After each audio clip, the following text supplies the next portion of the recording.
गहरे जंगल के बीचों बीच, जहाँ सूरज की किरणें भी बामुश्किल पहुँच पाती थी, एक रहस्यमय दरवाज़ा छिपा था।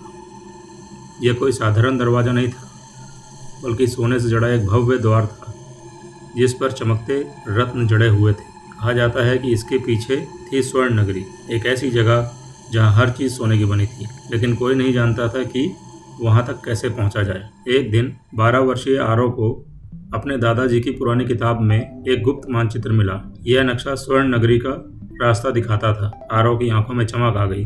उसने अपने दोस्तों कियारा और कबीर को यह रहस्य बताया। तीनों ने तय किया कि वे इस रोमांचक सफर पर निकलेंगे। अगली सुबह तीनों अपने बैग में जरूरी सामान लेकर जंगल की ओर बढ़े। नक्शे के अनुसार उन्हें एक रहस्यमय गुफा से होकर गुजरना था। जैसे ही वह गुफा के अंदर गए, ठंडी हवा के झोंकों ने उन्हें कपा दिया।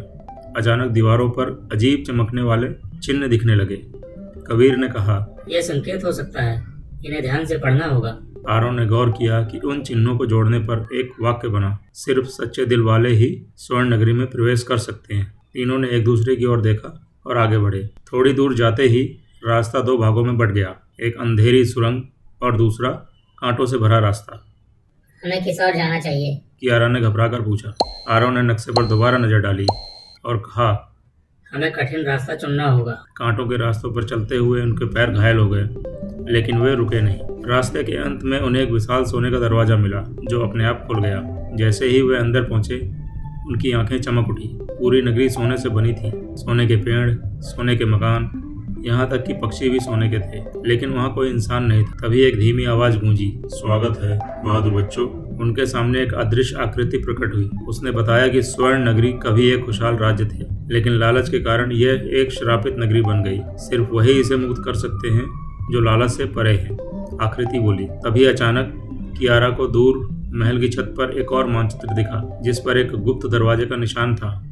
तीनों उस ओर बढ़े और देखा कि वहाँ एक काला दरवाजा था, जिस पर लिखा था, जो साहसी है वही इसे खोल सकता है। कबीर ने झिझकते हुए दरवाजा खोला और अंदर घुसते ही वे तीनों अंधेरे में गिरने लगे। कुछ ही पलों में वे एक रहस्यमय कक्ष में आ गए। वहाँ एक वृद्ध पुरुष बैठा था, जिसने बताया कि वह स्वर्ण नगरी का असली राजा है। मुझे यहाँ कैद कर दिया गया था ताकि कोई मुझे न बचा सके।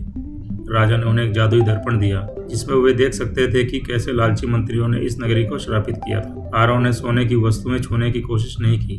उसने कहा, हम यहाँ सिर्फ इस नगरी की सच्चाई जानने आए हैं, इसे चुराने नहीं। उसकी ये बातें सुनते ही नगरी में हलचल मच गई। सोने के पक्षी उड़ने लगे, हवाएं तेज हो गई और देखते ही देखते नगरी का श्राप टूट गया। राजा अपनी असली जगह पर आ गया और स्वर्ण नगरी फिर से जीवंत हो गई। वहाँ के राजा ने आरव, कियारा और कबीर को धन्यवाद किया। तुम्हारी सच्चाई और ईमानदारी ने इस नगरी को पुनः जीवित कर दिया है। राजा ने उन्हें एक अनमोल उपहार दिया, एक जादुई सिक्का जो सिर्फ जरूरत के समय काम आता। तीनों दोस्तों ने मुस्कुराते हुए सिक्का लिया और वापस लौट आए। वे जान चुके थे कि असली खजाना सोना चांदी नहीं, बल्कि ईमानदारी, बहादुरी और सच्चाई होती है। धन्यवाद। अगर आपको कहानी अच्छी लगे तो इस कहानी को लाइक और शेयर जरूर करें।